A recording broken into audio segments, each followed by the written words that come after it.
Hello students of 10th class. आज हमारा pair of linear equation in two variables का last topic है elimination method. Elimination method मैंने previous video में आपको थोड़ा सा बताया था कि कैसे एलिमिनेट करते हैं। तो जैसे मैं आपको डायरेक्टली एक्सरसाइज में ही बताती हूँ कि इसमें कैसे हम एलिमिनेशन लगाएंगे। X plus Y is equal to 5 है आपको फर्स्ट क्वेश्चन का फर्स्ट पार्ट, और 2x minus 3y is equal to 4 है। ठीक है, तो मैंने आपको कल एक चीज़ बताई थी कि अल्फ़ाबेट जो आपके अगर ये सेम हो कोफिशिएंट्स इनके तो ये डायरेक्टली एलिमिनेट हो जाता है, लेकिन अगर ये सेम ना हो तो हमें एलिमिनेट करने के लिए पहले इन्हें सेम बनाना पड़ता है। तो सेम बनाने के लिए जैसे x को मुझे 2 से मल्टीप्लाई करना है या y को सेम बनाना है तो y को 3 से मल्टीप्लाई करना है। तो ये नहीं है कि सिर्फ मुझे इसी को 3 से करना है या इसी को 2 से करना है, नो, आपको जिस एक नंबर से मल्टीप्लाई करना है वो आपको सारे से करना है। ठीक है, तो मैं अगर इस पूरे के अंदर 2 से मल्टीप्लाई कर देती हूँ तो मेरा आएगा ये 2x प्लस 2y एंड 2 5 10। अब आपका ये और ये मैच कर रहा है तो हमारा पॉसिबल है कि हम एलिमिनेशन लगा सकते हैं। तो नेक्स्ट स्टेप आपका क्या रहता है, साइन चेंज करना। अगर ये दोनों के साइन सेम हैं तो मतलब 2x है, दोनों प्लस प्लस में हैं तो साइन चेंज करना है। अगर एक प्लस और एक माइनस में पहले ही होता जैसा यहाँ है देखो, तो साइन चेंज करने की ज़रूरत नहीं है क्योंकि ऑलरेडी कट रहे हैं, राइट। बट यहाँ पर अब सेम साइन है प्लस 2x तो यहाँ साइन चेंज होगा माइनस। और अब एक का साइन माइनस कर रहे हो तो ऐसा नहीं है कि हम सबका ऐसे ही रहने देंगे, बाकियों का भी हमें चेंज करना है। तो ये भी माइनस हो जाएगा, प्लस का माइनस, तो साइंस चेंज कर देते हैं। 2x से 2x कैंसिल हो जाएगा, minus 3y minus 2y minus 5 हो जाएगा, और 4 माइनस 10 आपका माइनस 6 हो जाएगा। तो बड़े नंबर वाला साइन लगता है और एक माइनस है और यहाँ प्लस है तो माइनस होगा। Minus 3 minus 2 minus minus plus होता है, लेकिन साइन दोनों माइनस के हैं इसलिए माइनस लगेगा। So minus 5y is equal to minus 6, minus से minus cancel, your answer is 6/5। Okay, अब आपको किसी भी एक इक्वेशन में पुट करनी है, लेकिन जो आपने ये मल्टीप्लाई करके निकाली थी ना, ये इक्वेशन में नहीं पुट करनी, ये क्वेश्चन में गिवन नहीं थी। क्वेश्चन में आपको तो ये गिवन था, ये 2x minus 3y is equal to 4 given था, तो इनमें से किसी एक में पुट करना है। तो y की वैल्यू जब मैं यहाँ पुट करूँगी तो x plus 6/5 is equal to 5 and x is equal to 5 minus 6/5, x is equal to 25 minus 6/5 and x is equal to 19/6 answer. Okay, ऐसे ही नेक्स्ट देखो, अब सेकेंड पार्ट इसका 3x plus 4y is equal to 10 and 2x minus 2y is equal to 2। तो यहाँ आपका क्या रहेगा, वही सेम देखो, मैच नहीं कर रहे हैं ना। तो मैच करने के लिए अब ये 4y है, ये 2y है, तो 2 2 से 4 बनाया जा सकता है, बट ये तो 3 और 2 नहीं मैच कर पाएंगे। फिर हमें क्या करना पड़ता है उस केस में, अगर हमें x सेम बनाना है ना तो इसका 2 इन सब से मल्टीप्लाई होगा, इसका 3 इन सब से मल्टीप्लाई होगा। तो 2 मल्टीप्लाई करने से बेटर है हम ये देखेंगे कि अगर एक से ही हो रहा है क्वेश्चन तो उतना ही करेंगे। जैसे यहाँ 4y है तो ये 2 को आप 4 बना सकते हो 2 से मल्टीप्लाई करके। तो आप इस इक्वेशन को 2 से मल्टीप्लाई करोगे तो आपका आएगा 4x 4y एंड 4। तो आपकी ये इक्वेशन और ये इक्वेशन एलिमिनेट होगी। अब जब आप इन दोनों इक्वेशन को एक दूसरे के नीचे ऊपर लिखेंगे तो आप एक चीज़ देखिए, अब y की साइन ऑलरेडी साइंस चेंज्ड हैं, तब आपको साइन चेंज नहीं करने हैं क्योंकि वो ऑलरेडी कट रहे हैं आराम से। तो अब ये सब ऐड होंगे, जो साइड में जैसा साइन है वो होगा। 3x 4x प्लस में है तो 7x, 10 प्लस 4 प्लस में है ऐड हो जाएगा एंड योर आंसर इज़ 2। अब जो ये x2 आया था वो आप किसी भी एक इक्वेशन में पुट कर सकते हैं, बस ये ध्यान रखना जो आपने मल्टीप्लाई करके नई इक्वेशन निकाली थी उसमें पुट नहीं होगा। तो x इज इक्वल टू 2, अगर मैं 2x minus 2y is equal to 2 में x की वैल्यू 2 पुट करूँगी तो 4 minus 2y is equal to 2, minus 2y is equal to 2 minus 4, minus 2y is equal to minus 2 and y is equal to 1।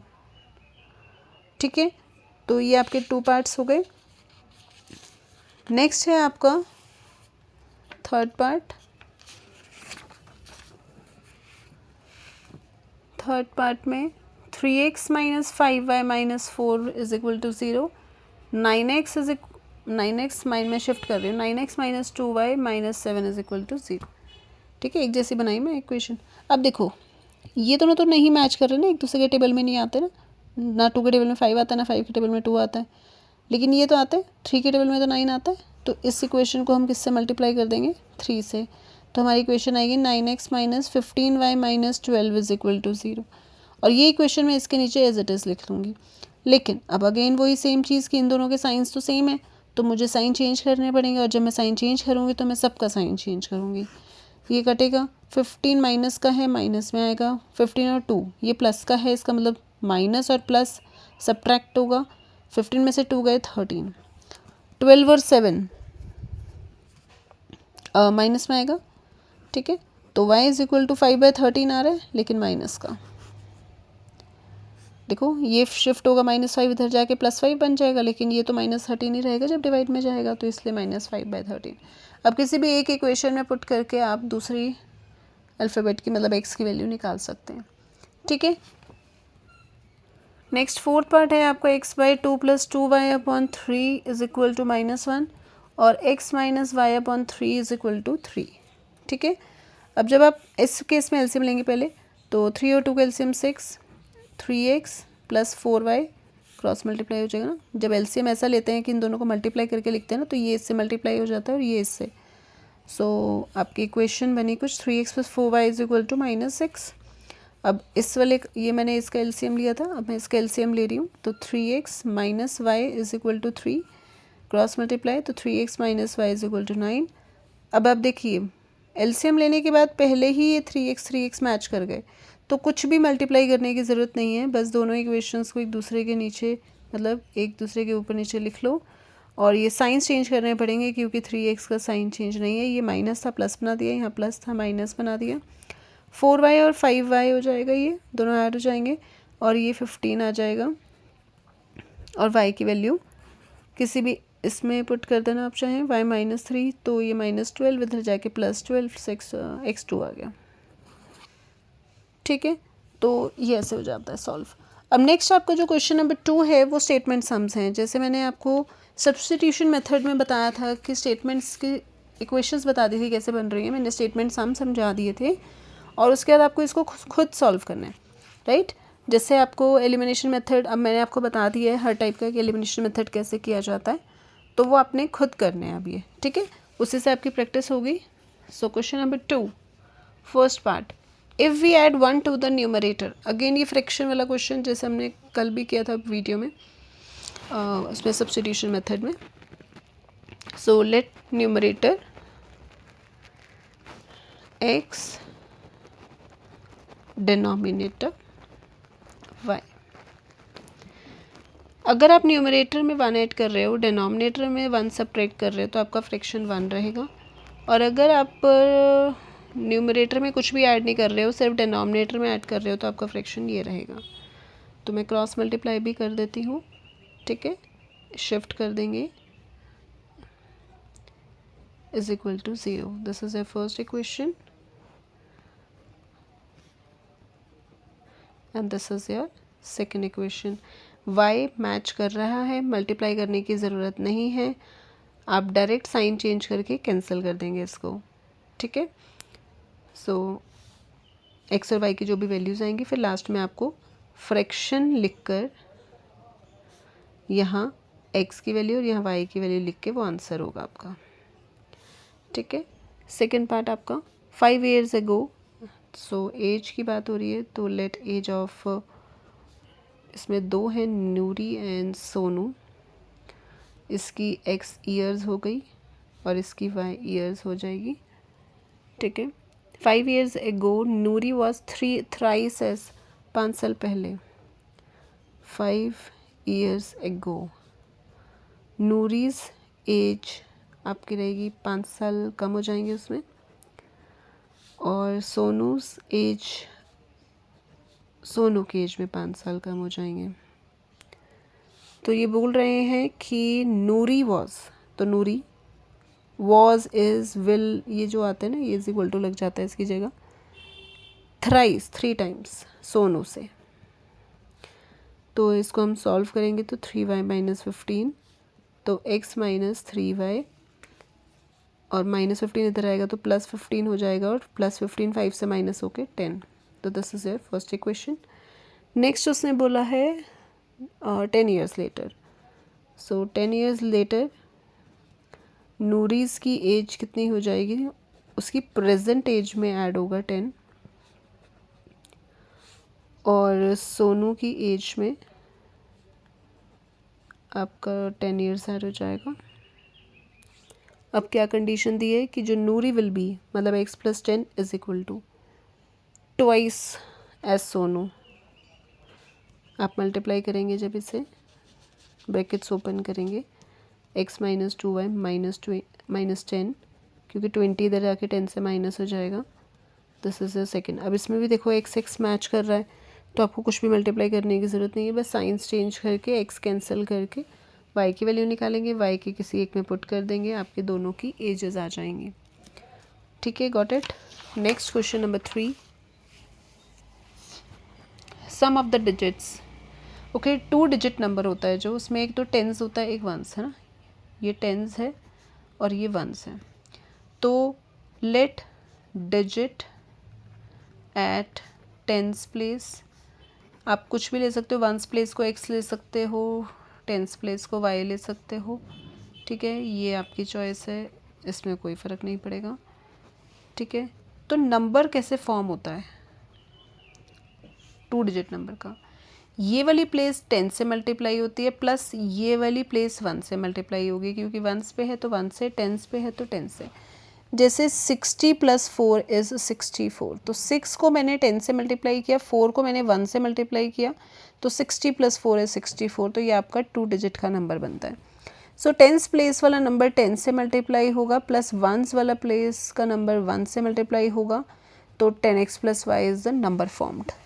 Okay, so the sum of the digits, sum of the digits मतलब इन दोनों का sum आपके पास 9 given है.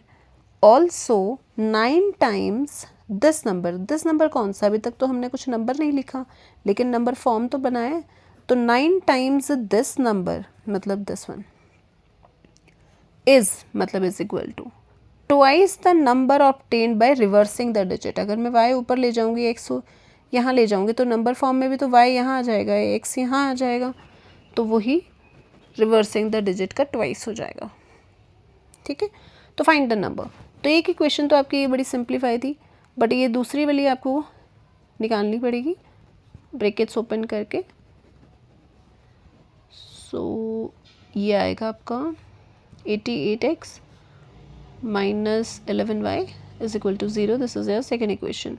इन दोनों में ना 11 कॉमन आ रहा है, उससे निकाल लो कॉमन, ताकि थोड़ी सी ईजी हो जाएगी इक्वेशन. 11 0 के पास जाके डिवाइड होकर 0 हो जाएगा. तो this is your second equation. ठीक है, तो अब काफ़ी इजी हो गई. y और y सेम है ऑलरेडी, है ना. y से y कट जाएगा, 8x और x ऐड हो जाएगा, 9x 9 के equal, and x is equal to 1. x आपका 1 आ गया, मतलब टेंस प्लेस की जो डिजिट है वो 1 है. और वंस प्लेस का निकालने के लिए आप x को 1 पुट करेंगे, तो ये इधर आके 8 आ जाएगा, तो मतलब y 8 हो गया. तो आपका नंबर 18 हो गया. ठीक है, और 81 हो गया. क्यों? क्योंकि पता थोड़ी ना कि रिप्लेसिंग में कोई y इसको ले सकते हैं, x इसको ले सकते हो, तो इसलिए दोनों नंबर्स लिखेंगे 18 एंड 81.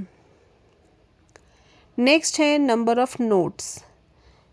तो let number of notes of ₹50 के कितने नोट्स हैं x, and number of notes of ₹100 is equal to y.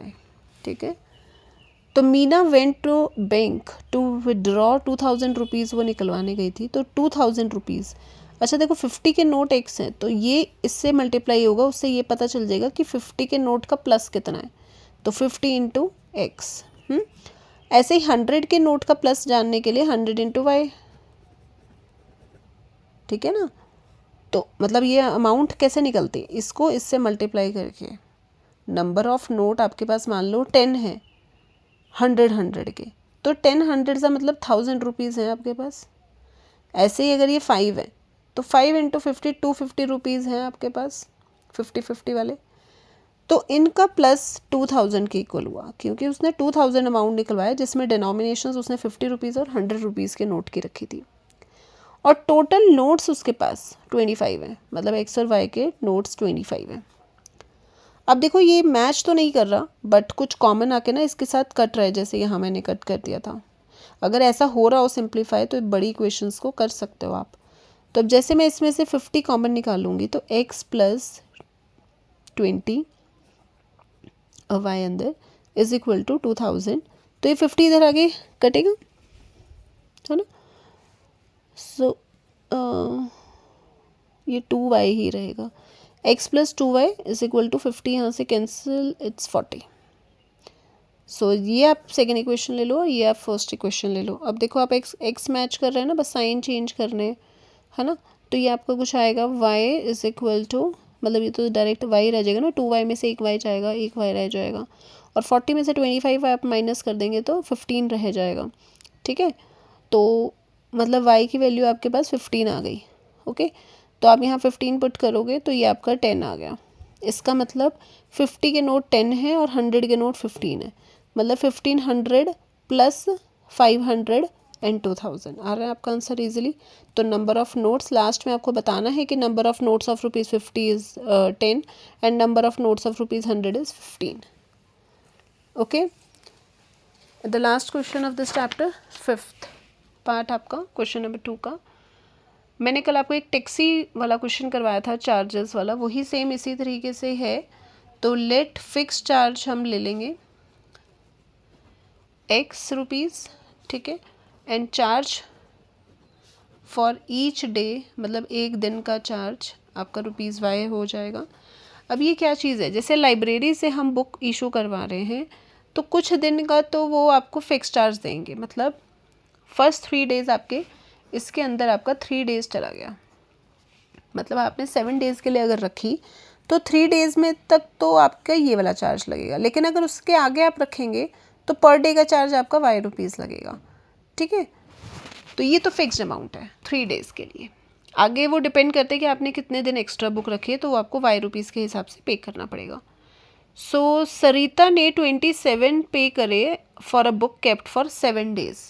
So x plus 7 days में से 3 दिन तो x में चले गए, तो कितने दिन के लिए उसने y के ऊपर पे करा, 4y, 4 ही दिन रह जाएंगे, 7 में से 3 गए तो मतलब उसने 27 पे किया।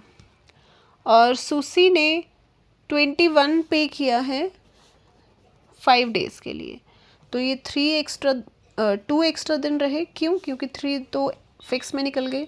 तो this is your second equation. अब आप इन दोनों को डायरेक्टली सॉल्व कर सकते हो, क्योंकि x मैच कर रहा है, तो माइनस माइनस माइनस करोगे तो 2y is equal to 26 and y is equal to 13, मतलब एक दिन के लिए ₹13 लगेंगे। और फिक्स चार्ज देखो कितना आ जाएगा, 13 टू द